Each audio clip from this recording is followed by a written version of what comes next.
Hi everyone. Welcome back to the Potsmoker's Bible. My name is Zion. I'm the author of the Potsmoker's Bible, which contains the prophetic book of Zion, where I get my name and authority. It comes from the Ketuvim, or Old Testament of the Christian Bible. I used my great uncle King James's version of the Christian Bible to put together the prophecy of Israel from the scattered bits and pieces of the prophecy as instructed by the prophet Isaiah, and I used it line by line, precept by precept, to piece it together like a puzzle. When I finished the puzzle, or when I finished figuring out it was a puzzle, I put it together.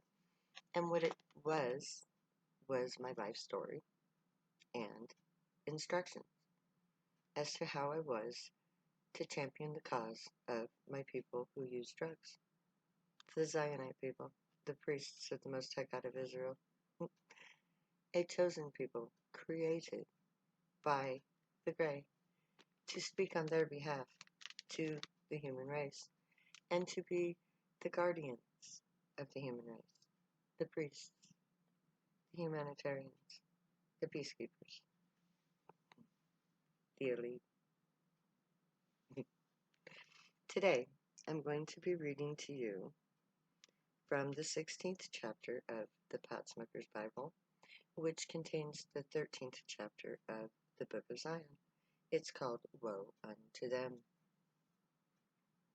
I'm going to take up where I left off. I was talking about how our use of drugs allows us to separate our spirit from our flesh, to astral project ourselves out of our bodies so that the Grey can step into our bodies and use our bodies as if they were their own. Because the Grey don't breathe oxygen, they breathe nitrogen. So it's just much easier and more convenient for them to just do what they need to do here on Earth through humans. And that's our job. And it is a wonderful experience. Anyway, so I'm going to take up where I left off, discussing this unique ability of my people. This hosting of the Grey's soul in our human bodies is the closest the Grey will come to being on Earth for any length of time. Once the priesthood is established, the Grey's namesake, their encounter suits made of a Grey material, will be unnecessary.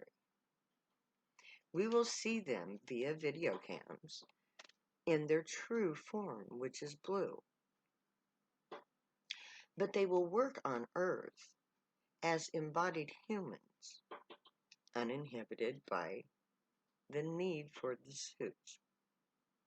Hosts are the humans whose bodies are given temporarily to the Grey with consent. To host a Grey is the highest of honors to be bestowed on a priest of Zion. Only those who are the highest moral character will be allowed to become hosts, because it's an exchange of the minds. The human minds are transferred to the body of the Grey. They are hosting and being hosted.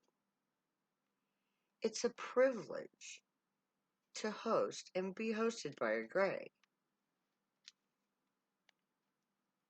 Which brings us to Isaiah 5:20, which is Zion 13:10. Woe unto them that call evil good and good evil, that put darkness for light and light for darkness, that put bitter for sweet and sweet for bitter.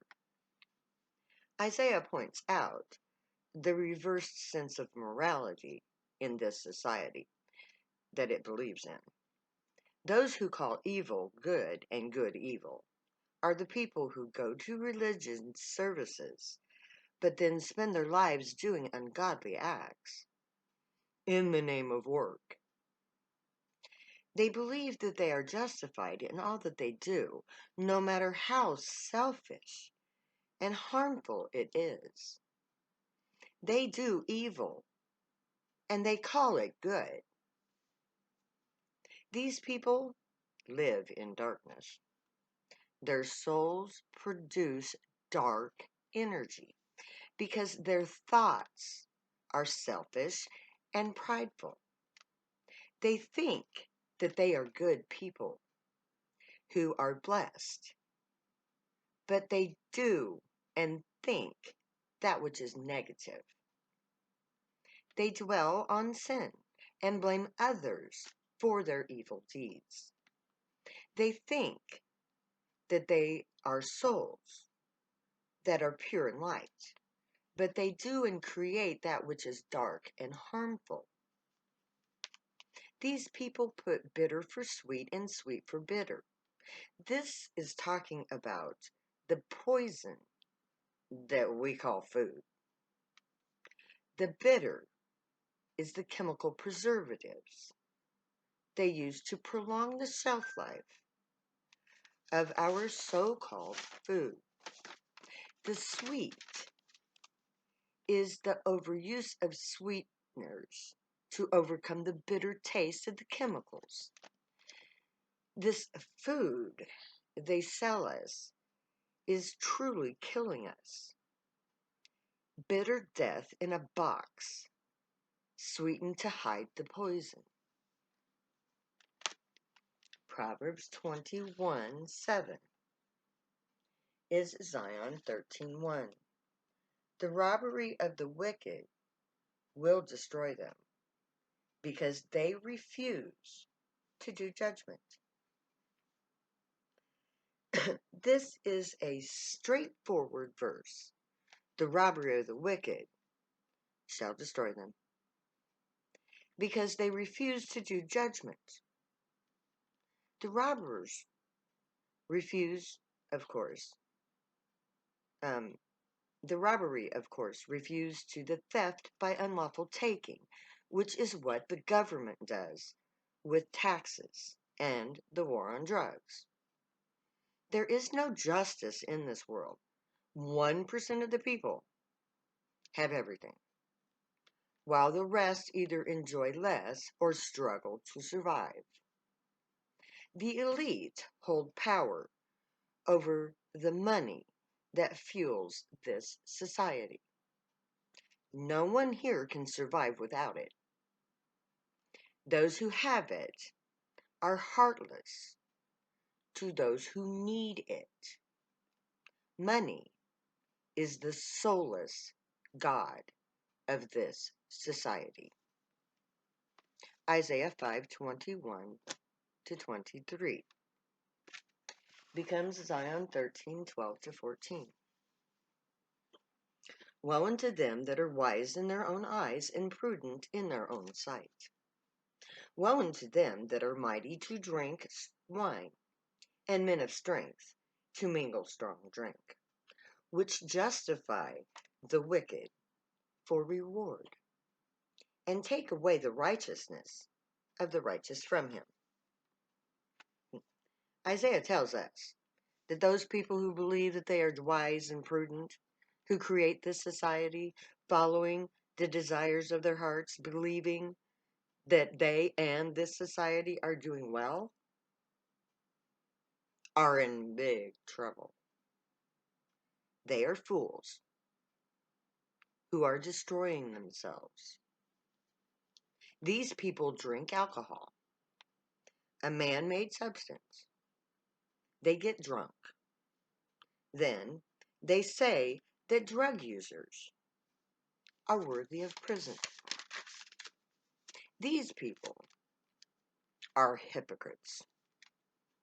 They wallow in drunken stupor while they condemn the righteous for getting high, another form of drink. They take away our high, but they enjoy their legal drunk. Isaiah 10:1 to 4. Zion 13:15 to 18. Woe unto them that decree unrighteous decrees, and that write grievousnesses which they have prescribed, to turn aside the needy from judgment, and to take away the right of the poor of my people, that widows may be their prey, and that they may rob the fatherless. And what will you do in the day of visitation, and in the desolation that shall come from afar? And to whom will you flee for help? And where will you leave your glory? Without me. They shall bow down under the prisoners, and they shall fall under the slain. For all this, his anger is not turned away, but his hand is stretched out still.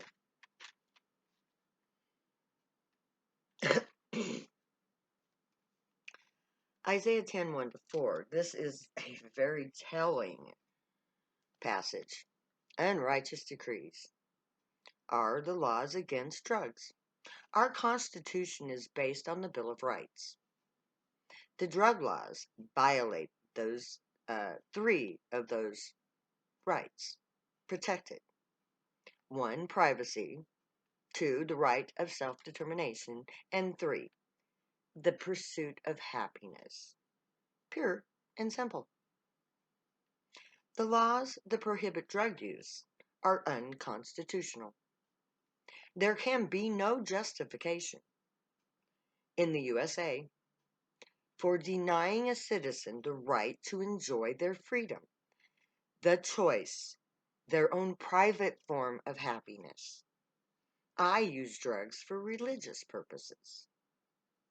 Others use drugs to mask the pain they endure daily. Others just want to have a good time. All of these reasons for drug use are protected by the Bill of Rights. There are as many reasons to use drugs as there are drug users.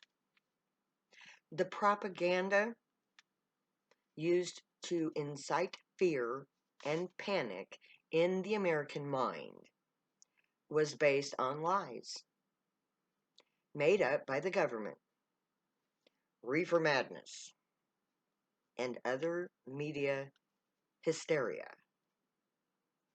was contrived to promote the false need to imprison innocent people, innocent Mexicans, and blacks, to be exact.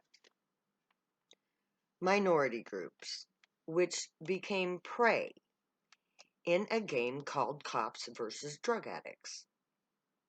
But the game is rigged, big time, in favor of the cops. Soon, the propaganda turned on the poor, white trash, like me. The poor, the colored, the defenseless, are the targets of the brutal police. The war on drugs is a heinous crime against humanity. It pits loved ones, friends against each other. It takes families apart. It destroys lives. It robs the victim of everything that they own. They are paraded before the public, given a mock trial that doesn't allow the victim a means of defense. They rob the victims and make them pay for the abuse. And there I'm going to put off for today. May the Great watch over you, guide you, protect you, and keep you from all harm. And may they teach you right from wrong. May you be worthy of them. May your thoughts, words, and deeds reflect truth, good, and light, the unicorn way. Find your happiness and pursue it. Keep happy and keep safe. Stay happy and high. If you use drugs, you have every right and reason to. Believe me, I know. God sent me to tell you so. Know that I love you and the gray love you, and I'll never say goodbye. I'll say later.